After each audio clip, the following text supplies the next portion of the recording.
Dear viewers, imagine a land nestled between the roiling sea and the towering peaks. A realm unseen to human eyes, a magnificent kingdom of the jinn. Here, under the churning skies of enchanted twilight, dwells King Sundid, the mighty ruler of one of the 7 mystical kingdoms of the jinn. Sundid was a king of immense pride, his arrogance rivaling the thunderous roars of the sea. His opulent palace, a marvel of ethereal architecture, stood stark against the humble dwellings of his subjects. It was in this world of stark contrast that our tale weaves around 2 jinns, Shu'ab ibn Seth and his son Seth. Now, let me draw the curtains back and introduce you to Shu'ab ibn Seth. A humble shepherd by trade, he served the court of King Sundid of Wadi Aswad, in the mystical Ibri state of Oman. Though a mere shepherd, he was a jinn of surprising wisdom, standing apart from the ranks of the kings, masters, and maradas. It was on day of brewing storm clouds that King Sundid, in all his regal authority, called upon Lahab, the steadfast commander of his forces. With a voice as cold and unyielding as the mountain peaks, Sundid commanded, "Lahab, rally the guards and soldiers. We head to Persia." Lahab, caught off guard, countered, "But sire, have you secured permission? We are on the brink of a war with the kingdom of Persia." Sundid's voice echoed like thunder. "Fear? Fear is a stranger to me. I do not set forth for war, but a mere stroll." Lahab tried to protest, but Sundid's command was absolute, and so Lahab departed, his heart heavy with foreboding as he began to marshal the forces. As King Sundid reached the shores of Persia, his workers began to transform the land, their actions heralding the beginning of saga that would etch itself into the annals of jinn history. Here, dear viewers, begins the thrilling tale of the War of the Jinn Kings. In the heart of the majestic kingdom of Persia, a guard on the towering parapet spotted the marching entourage of King Sundid, his soldier's armor glinting ominously under the glaring sun. He sprinted through the bustling city streets, past grand bazaars and towering minarets, before reaching the opulent royal palace. Panting heavily, he fell before the king of Persia, Nisris, a man of towering stature and a fearsome countenance. "My great lord, Nisris," he gasped. The king turned his piercing gaze upon the guard, his voice booming. "What is wrong with you and why are you entering like this?" The guard stumbled over his words. "Excuse me, sir. I believe that there is a formidable jinn who has established a foothold on one of Persia's precious coasts." Upon hearing this, Nisris's fury was palpable, his voice resonating throughout the grand hall. "He dares to trespass upon my lands without permission. Summon Jazim, the master of the Black Legion." Jazim, a figure of legend, was one of Nisris's most trusted and formidable commanders. At the same time, the kingdom of Persia was home to the radiant Princess Zahara. She was strikingly beautiful, yet fiercely independent and highly skilled in both diplomacy and combat. Her heart, however, was bound to the enigmatic Ifrit, a powerful jinn known for his fiery spirit and unyielding loyalty. As Jazim approached the place that King Sundid had staked his claim on, the shepherd Sha'ab heard the distant war drums and the strident call of trumpets.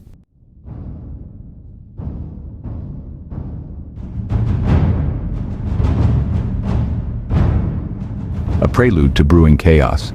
Situated amidst King Sundid's camels, he was taken aback. Swift as the wind, Sha'ab raced off to warn King Sundid.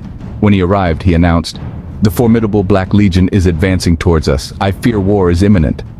Sundid, his pride flaring, countered, "We are no aggressors, but guests in this land. There is no need for bloodshed." Jazim, undeterred, pressed on. "A guest seeks permission before entering a home. You have trespassed without consent." The standoff intensified. Sundid, his resolve unwavering, declared, "We shall remain here." Jazim, his voice firm, retorted, "Then be gone by nightfall or face the consequences." Upon learning about Sundid's defiance, King Nisris's wrath was implacable. "Do they think they can make a mockery of me? Who dares defy the king of Persia?" he fumed. The guard, trembling, replied, "It's Sundid, son of Al-Bark al-Sa'ika, the lord of Wadi Aswad in Oman." Nisris growled his ultimatum. "Tell him he has a quarter of a day to leave. If he does not, then they will meet their demise." As this menacing proclamation echoed through the chambers, the tension between the 2 kingdoms simmered, on the brink of boiling over into war. Sundid scoffed, "We will not retreat. We shall stand our ground for 5 days." The stage was set for a clash of titans. Each army watched the other warily, the air thick with anticipation. Amidst this tense atmosphere, an unlikely figure emerged. Shihab, a humble shepherd, his eyes reflecting a wisdom that belied his simple profession. Approaching Sundid, he spoke with a calm that contrasted the surrounding turmoil. "Your Majesty," Shihab began, "we are outnumbered and outmatched. Staying here is a recipe for disaster." Sundid, his pride blinding him to reason, lashed out. "A shepherd has no place in matters of war. Leave such concerns to the warriors." Shihab, stung by the insult, stood tall, his voice unwavering. "Am I unfit for battle merely because I tend to sheep?" he challenged.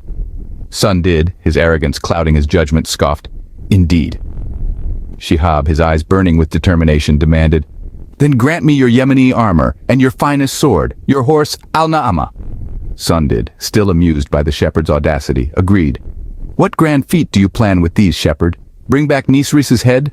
Shihab, a sly smile playing on his lips, replied, "No, but I shall show you what a shepherd can do." Donning the armor and wielding the sword, Shihab marched towards Jazim's camp, leaving a bewildered Sundid in his wake. Even Gadban, a fierce warrior eager to join the fray, was held back by the king's curiosity. All eyes were on the unassuming shepherd, a lone figure walking towards a potential storm. What would he do? What madness was this? The answer, dear reader, lies in the next chapter of this tale.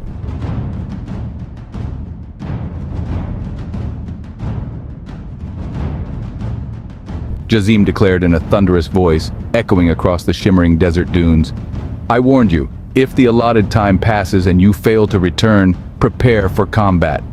In the next moment, one of Jazim's warriors, a silhouette against the blazing sun, hurled a spear with all his might, aiming for the lone shepherd Shihab.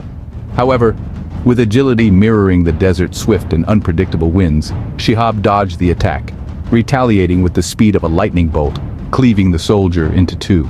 He then turned his sword toward Jazim, the metallic glint on Jazim's throat causing a gasp amongst onlookers. As one the guards lunged at Shihab, a swift motion of Shihab's shield sent him sprawling, his life force ebbing away under the relentless sun. Seizing this brief moment of distraction, Jazim tried to retaliate, but Shihab's quick reflexes led to Jazim's hand getting severed. The guards, trembling, brought the news to the King Nisris, whispering, "We are being challenged by a warrior the likes of which we have never encountered.